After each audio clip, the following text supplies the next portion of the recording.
Hello. Good evening over there in the States. It's afternoon here in Australia and morning in the Philippines. Thanks for joining us today. Hi, how are you guys? This is I'm not sure if you've spoken with Bong before. He's from the Malaya newspaper. I'm based here in Australia. Bong is in the Philippines.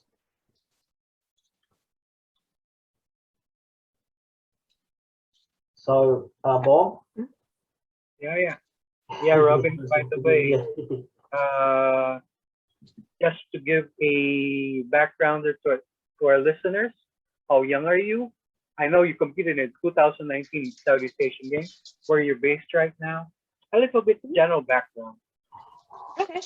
I'm based in Southern California. I train at Mount San Antonio College currently. I'm 27. I've trained in parks for the past year, but I was able to have access to a track for this season, luckily. But yeah, it's been great. And what are your, again, for the benefit of our listeners, viewers viewing this for the first time, what are your events? My main event is the 400-meter hurdles. I also run the 4x4 mixed relay and women's relay. Your personal best for those respective events, if you like to share them. Yes, of course. The 400 hurdles, my personal record is 57.63. And I achieved that last year, my last meet of this season, of the 2021 season. Okay, that's good to hear. So let's give it to our main host, Andrew, or Enzo Williams, as you'd like to call him. Okay. Go. So, being a statistician here in the Philippines, I've just expand on what Bong asked or present what Bong said. So it has been, I guess, even during the pandemic, it has been quite a season for you because you've set 3 personal bests in the 200, the 400, and the 400 hurdles within the last 12 months. So the question is, would you have any advice or tips on those athletes that are going through the pandemic? Because you seem to have been quite successful with your results despite the setbacks from the pandemic itself. Yeah, I think what really braced me for continuing on and training through the pandemic was knowing that I was the only athlete out there having these issues. I know other people have been, either in isolation or training at home, and I knew that I wasn't the only one out there training through that or training in my own home. There were certain times where even the parks were locked, and so I had to figure out where to train, whether it was in parking lots or on the street. And I just knew that those resources weren't open to everyone. But if I had the opportunity to train, that's the opportunities that I took to continue forward. Knowing that these setbacks were something minor, obviously there are always things that I can overcome. Obviously with hurdles, as a fellow hurdler, I am very familiar with that matter. But these are usually just barriers to overcome, honestly, and that's really what motivated me to move forward in training. So there was a lot of improvisation in terms of, you just said, having to train the parking lot. Obviously, if there was no facility or park available, I guess even if it rains, a parking lot is ideal because, like if it's the grass is really, slippery and soggy, you can't really train on it.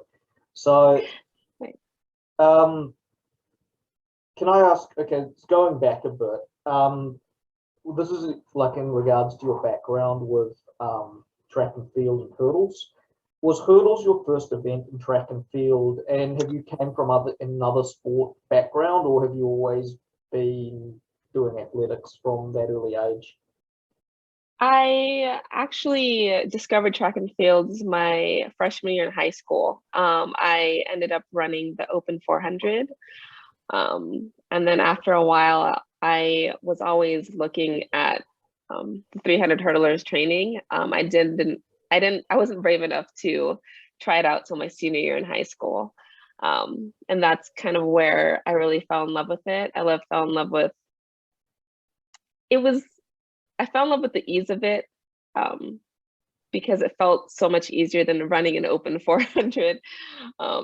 And the technique that it took, I knew that there weren't a lot of kids ready to really be disciplined enough to do it. So I knew that this was my thing. Is it like in other countries? So I'm from New Zealand. So when we did athletics in schools, is it 300 hurdles or 200 hurdles at the high school level in the States? It's 300 hurdles here. Yeah. Yeah, I tried 300 hurdles when I was in high school over in NZ. It was sort of like not my main event, but like sort of something I did for the points at the school meets. So yeah. Okay, so moving on to further questions. What else have I got down here? Okay, yeah, so I mean 57.63, you're not very far off the national record of Elma Muros of 57.57. So is that going to be a short-term goal, I guess, at this point? Most definitely. That last meet, we were kind of on the cusp of whether we wanted to end the season or not, but we just went ahead and gave it a go. And we went into that meet not really expecting much because I've been so set on running 58s consistently. I was just like, this is it, let's just relax and have fun. This is the last one of the season and just go for it. And I think what motivated me was like a talk with my coach prior and talking about, just moving through hurdles and trusting in the training that you've done before has been something that's definitely been driving me forward to achieving that national record. So your personal best is now the national record? Just to backtrack a little. I'm sorry? Is your personal best now in the 400-meter hurdle national record? If just to backtrack a little. No, almost. Almost. So which is 57? 57. Flat? No. 57.57. Which means that if you ran that in the Southeast Asian Games, 3 years ago, you could have almost won the silver medal. Interesting. Most definitely. I feel you can still improve on that because the winning mark in 3 years ago, but Nguyen was 56.90. Do you believe you can go sub 57, given a little more training? Yes, I feel like training through the pandemic was tough, but I feel that I really needed that time to get stronger and build more muscle and development and technique. That's definitely been a blessing in disguise, and it's exactly what I needed to do. I needed to slow things down, really gravitate towards my techniques and how I run, and my form. And then that really helped me push to my my current personal record. All right. Because when was this? Just recently, right? It was June, I believe it's June of 2021. Do you have any other meets before the Southeast Asian Games? Or that was because the Southeast Asian Games is in May, and based on your record, you're already qualified in the 400-meter hurdles anyway. But do you have any other competitions lined up before the Southeast Asian Games? Yes, I do have a few based in Southern California. I'm not entirely sure where I would go outside of California. I know that travel is a little bit more limited, and my job is kind of short-staffed currently, so I'm not entirely sure the restrictions I would have to fly out and compete in other countries or what have you. But as of now, most are going to be based locally. What's your day job, Robyn? I'm an assistant manager at a basketball facility. So I'll train from anywhere from 8 to 1 p.m. or 8 a.m. to 1 p.m. and then I'll work from 2 p.m. to 8:45 p.m. and then I'll go home, eat, and then start it back up. Did you also graduate at Mount Sac? Oh no, I graduated from the University of Hawaii. Oh, Hawaii. Oh, okay. Yeah. What course? What course? Yeah. What degree did you get from the University of Hawaii? Sports and science. Oh, okay. So really right down your alley. Correct. Hopefully we can look forward to see you competing in Hanoi. In fact, some of your teammates, just to give our listeners, some of your teammates like Eric Gray, Willie Morrison, Natalie Uwe, and KK Not will be in another forum tomorrow, and which we hope we'll be interviewing them as well. So it's going to be fun. And Yeah, definitely. I'm glad that you're here because sometimes, again, for the record, where does your mom come from? What place in the Philippines? Just for the record. Yeah, of course. My mom is born in Imus, Cavite. She's in a yeah, pretty I'm local. here. Yes, yeah. She is from Bukandala. She's yeah, not too far from, I believe, the stadium of where some athletes currently train. Yes, they will have one local meet here this weekend on the 27th. Oh, really? Yes. March, February 27, and Andrew knows that. So there'll be I've got 8 of them competing in the event on the possibly 9 if they let the other guy in. So like we've got 8, possibly 9 athletes competing there on the weekend on the 27th. They're having all the sprint events at Emus, Cavite, plus the long jump, the triple jump, most of the track events, but the heptathlon, the decathlon, the throwing events, and the high jump will all be played at Baguio starting in 2 days from now. So that's like their final tryout for the Southeast Asian Games before their deadline of entries.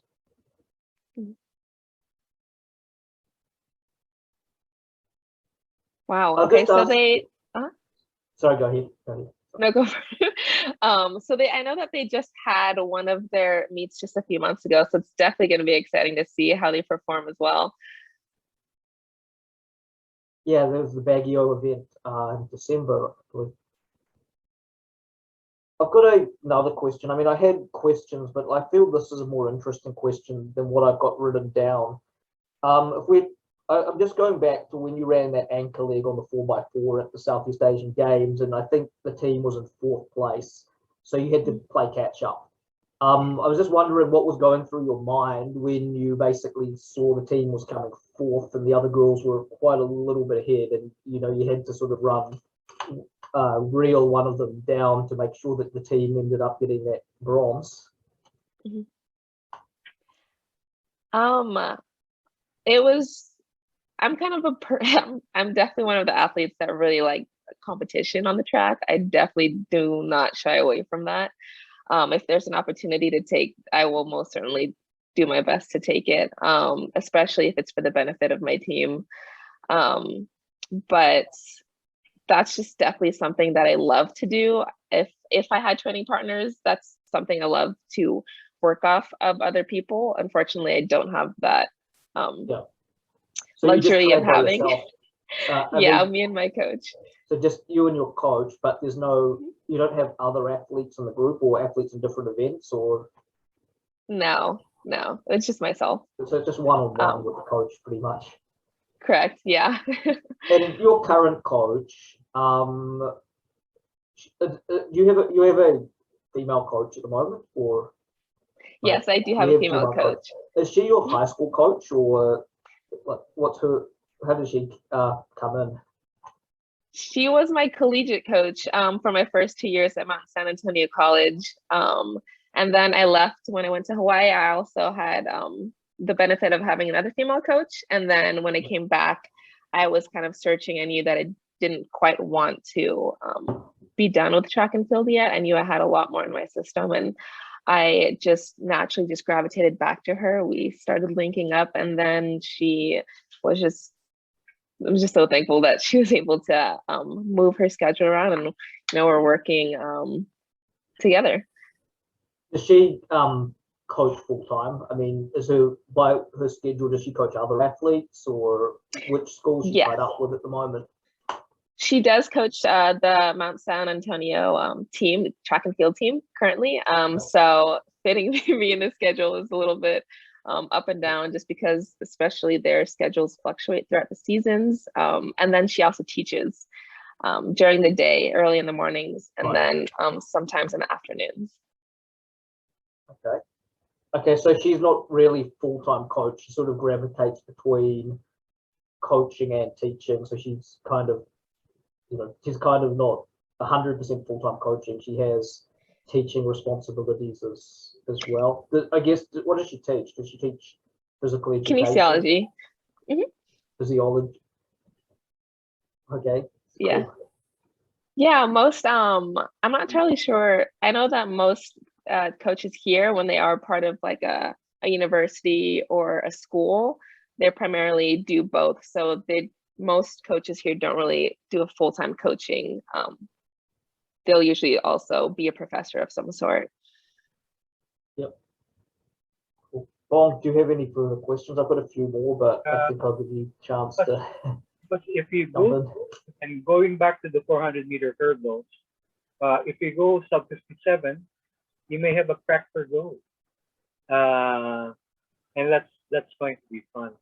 How many years have you been with the national team, or was this 2019 the first time for you to see action for the Philippines, Robyn?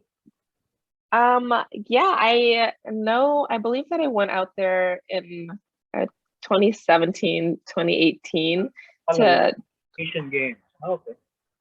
Because I was in Japan. I remember 2017. But because in Asian Games, I was in the other province. I was in Sumatra, so I was Palembang, in fact. So I wasn't able to watch you. So how does it feel to be playing for your mother's country? And of course, you're proud of your mother's country. And you're a Caviteña pala. Mga Katipunero. Anyway, yes. How does it feel playing for your mom's country? I feel so proud and so humbled to represent the Philippines. There's nothing that I would love more than doing so. It's just the pride and running and representing is astounding. Do you have any other siblings who are also into athletics or Yes, my little sister was just part of the Philippine national team that competed in India about last month. They just recently qualified for the FIFA 2023 to compete next year. She was part of that team that recently, yes. Okay. So you have, what's her name, please? Morgan Brown. How old is she? She's 25. Oh, 26 now. 26. You feel what position does she play? Would you know? Midfield. Because football is one of my other strong suits. Midfield or a striker or defender. She typically plays defense, sometimes middle. Mostly middle. So how does it feel that to have a sibling will be playing in the World Cup next year? Incredible. She actually inspired me to start running for the Philippines. She started earlier playing football right after she graduated from college. So she's been on the team a lot longer than I have. Okay, so Yeah.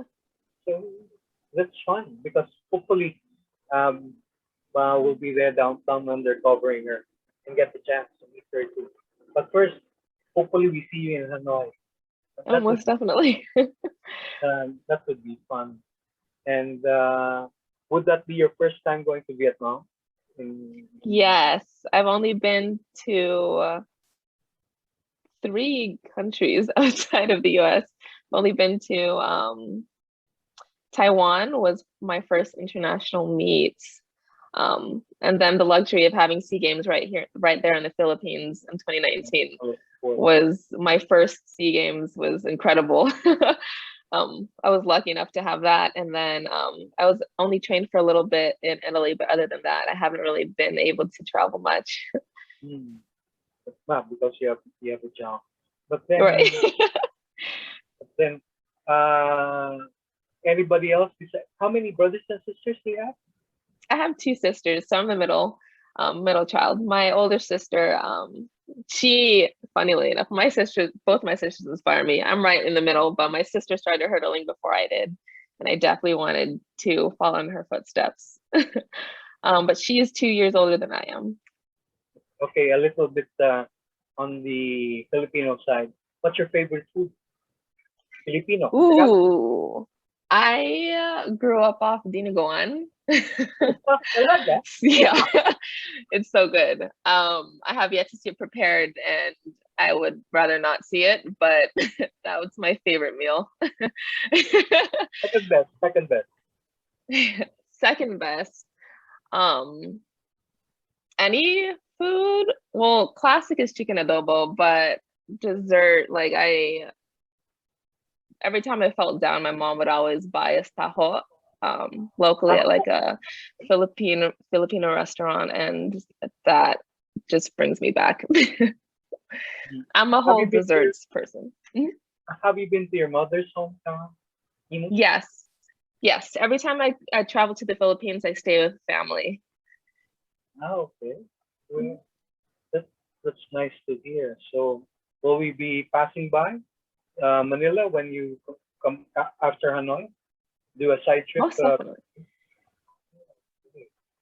Then it's nice. It's nice. It's nice to hear you saying that. So now we go back to your sisters. The fact that she qualified for the World Cup next year, does this give you extra motivation to surpass your achievements 3 years ago in the Philippines? From 2 bronze medals and now may perhaps even go for gold, especially in your favorite event? Yes, yes. Like I said before, I was kind of unsure of where I was, but as I said, the pandemic really set the tone of where my achievements now.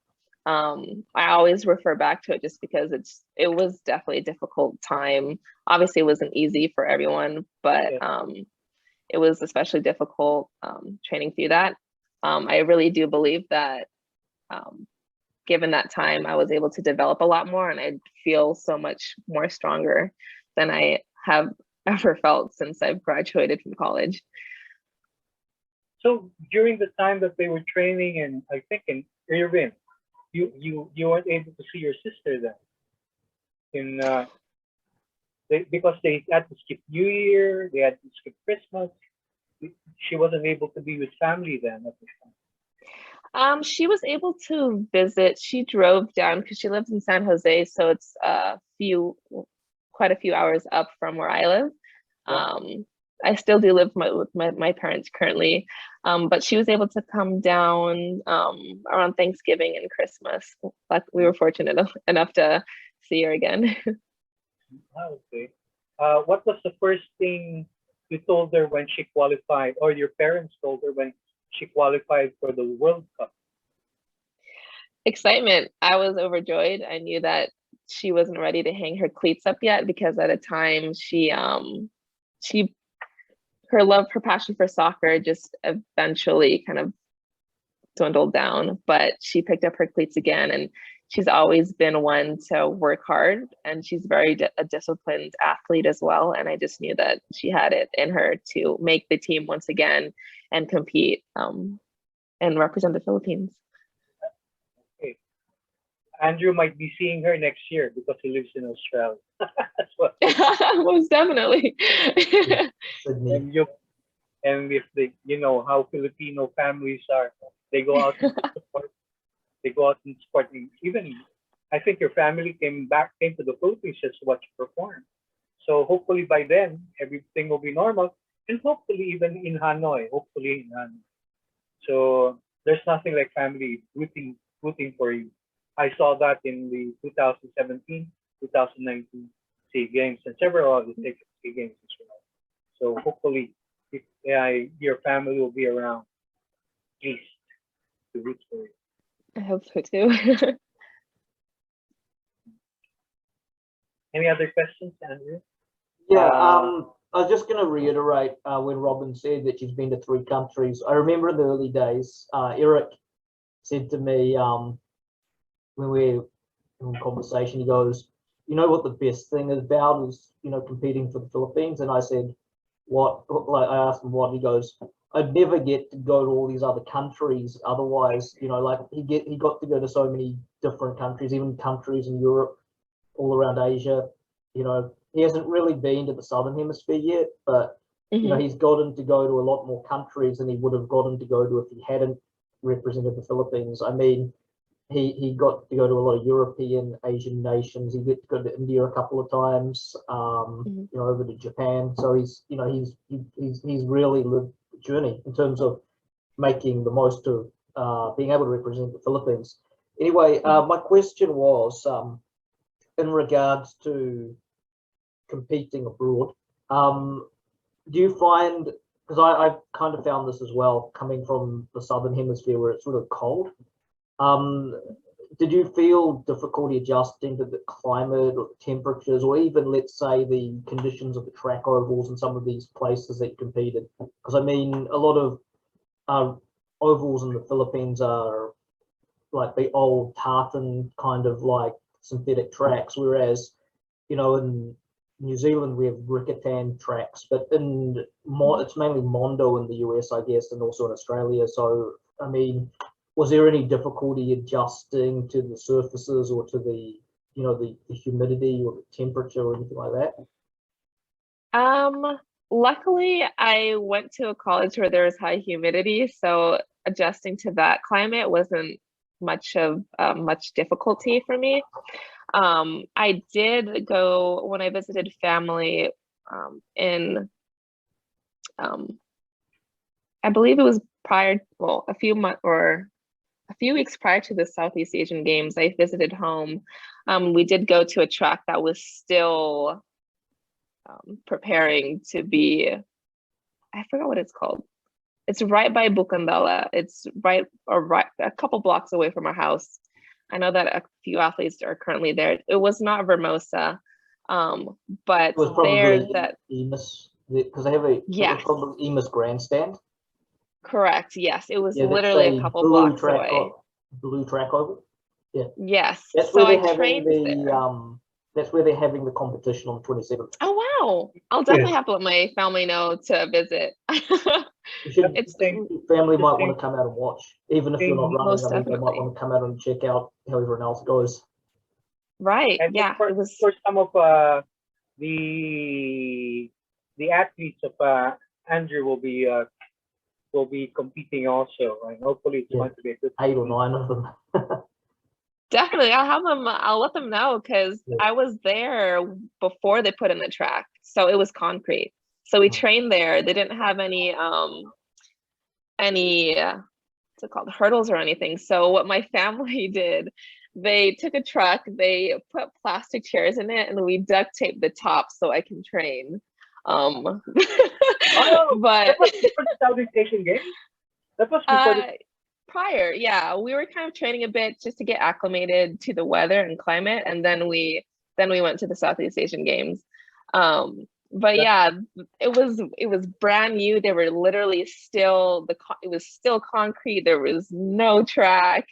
But my family was just so supportive, and they're like, "Let's get you training and running over hurdles," and it was the best thing. But yeah, that track is gorgeous now. My goodness. Yeah. yeah. The issue is what I find with the track, because I had a couple of my my novice sort of guys go out to the track and run some trials over the last couple of weekends as sort of like guinea pigs. And the issue with the track is there's quite a huge headwind a lot of the time on the home straight. I mean, I got one of my guys to run a 200 from the 400 start to the 200 start. He then ran a PB because, like, I think the tailwind or the headwind was somewhere around a 3 to a 4 meter a second type wind. He had about maybe a 3 meter behind him when he ran, when he ran a big PB in the 200. But when they ran like the other way around, his time was absolutely horrible. But when he ran with the 3 tailwind, he ran like he ran seconds faster than what he ran when he ran on the normal 200 straight. So that was a bit of an issue. The track over was very not sheltered from winds because of the stands. Right.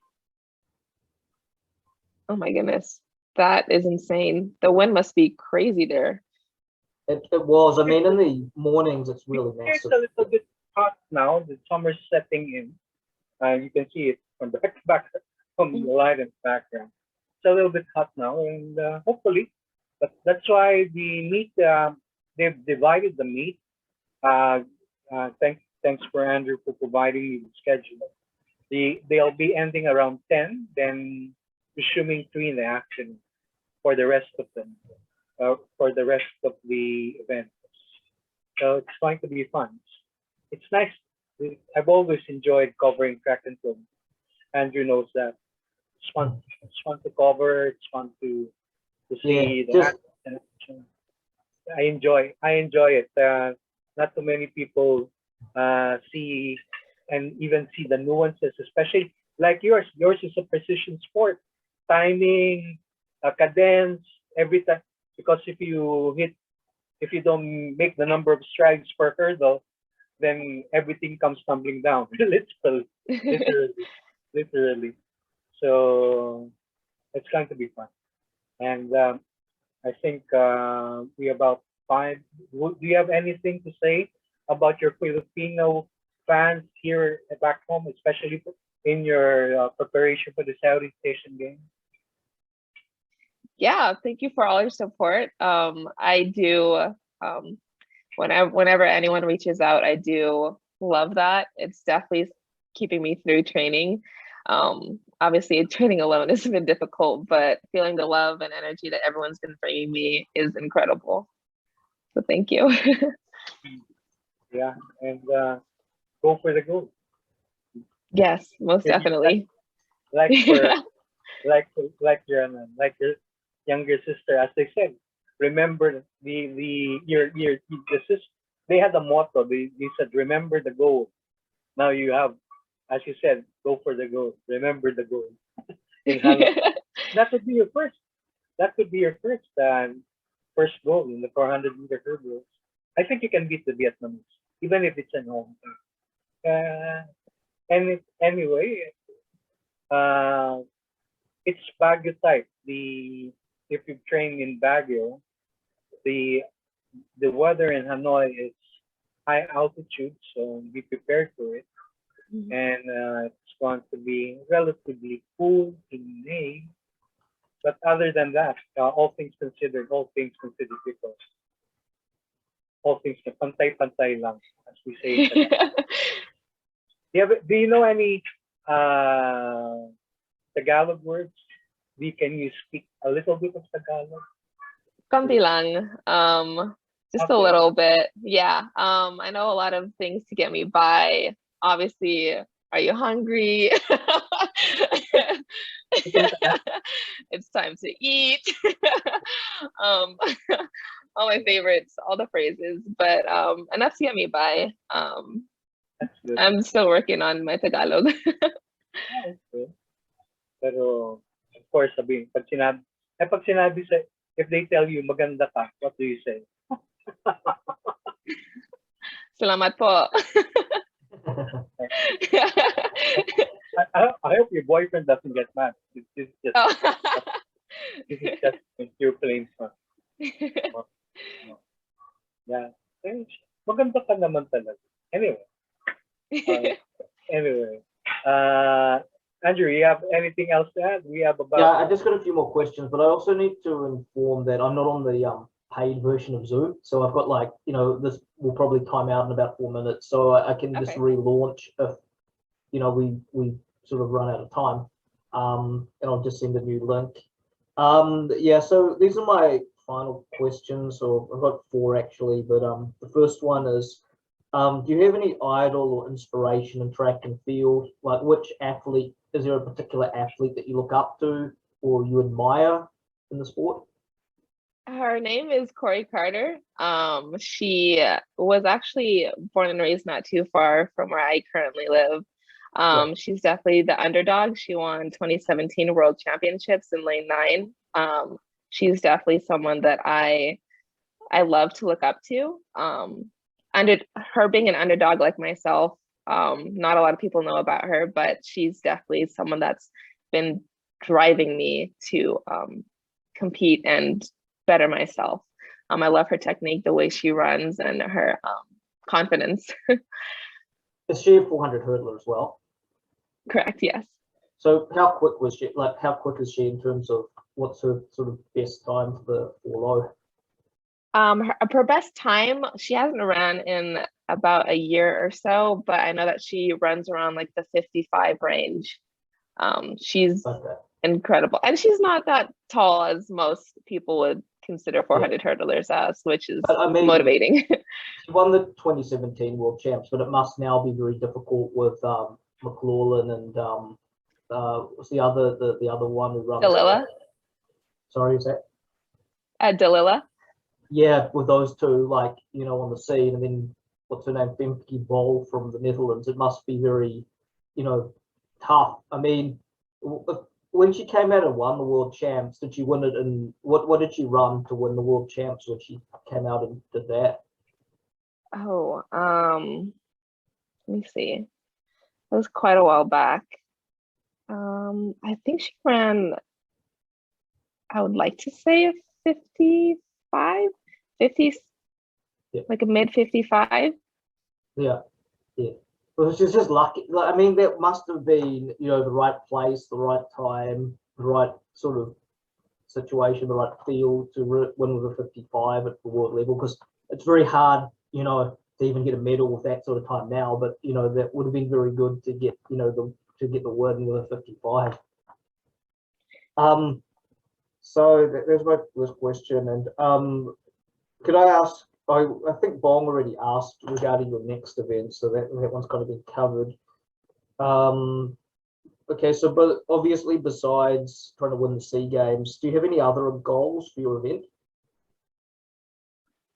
Yes, to compete at the World Championships out in Oregon. That's definitely something that I really wanted to achieve, to compete at, as well as the Asian Games later down the road, because I've never been able to compete at an Asian Games.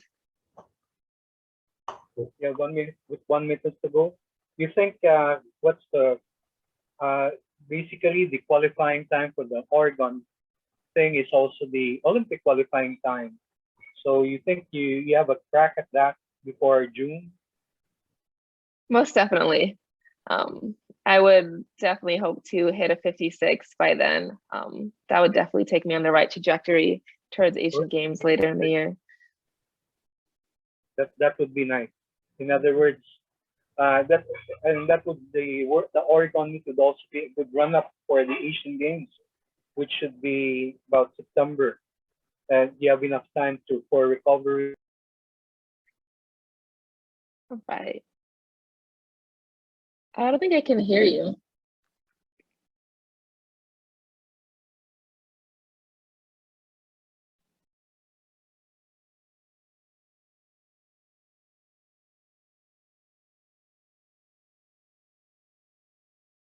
Um,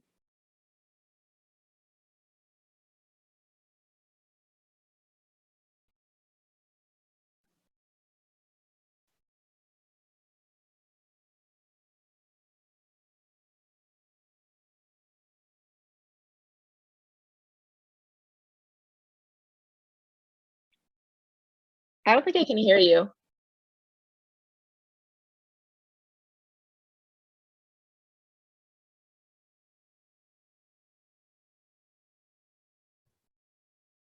There, Sorry, I think I hear sorry, I had my There. audio off just then. No, what I said was, while we're waiting for Bong, I'll just ask my last question because I've pretty much asked everything on my A4 page. So I'm just wondering if you know the athlete with Filipino blood from Washington who runs the 400 hurdles, Dahian Mills. I think she reached out to me on Instagram a few years back because I believe she was trying to figure out a way to compete on the national team. I did give her suggestions on how to achieve her dual citizenship, but since then I feel like we dropped off of connection. Yeah, what I determined through discussions with Ross and Griffin was the problem was with Dahian was that the problem was that her grandmother is Filipino, and the problem is that I think the problem in some cases with some athletes who are trying to get dual citizenship is if the person who is the Filipino in the lineage has passed away, they can't basically recognize the parents to recognize the athlete. So I believe that may have been the case in terms of Dahian, because I had a similar case with Caleb Montecalvo back in 2013 when I was working for the Philippine Sports Commission, where we couldn't secure him a Filipino passport because the person who was the Filipino citizen in the lineage was already deceased. So therefore, the process is if your grandparent is Filipino, they need to recognize your parent, and then the parent recognizes you. But if the person who is at the top of the lineage is already deceased, it's not possible to even get that linkage established. So I believe that may have been after talking, after what Rossan said, I figured out that that was the case. He didn't say it directly, but I kind of figured it out based on that because her coach, Joshua Anderson, reached out to me to get help. But then after talking to her on a number of occasions, I just figured out that's what the embassy was basically, or the consulate was getting back in regards to her eligibility. I think Bong might be gone. But I believe his last question, we'll just finish off with that, was in regards to the Asian Games. And I believe that, you know, you were saying that one of the goals is to get that world/Olympic standard. Offhand, I'm not sure what it is. It's like somewhere in the 55 range, the standard? It was the 56.5. 56.5.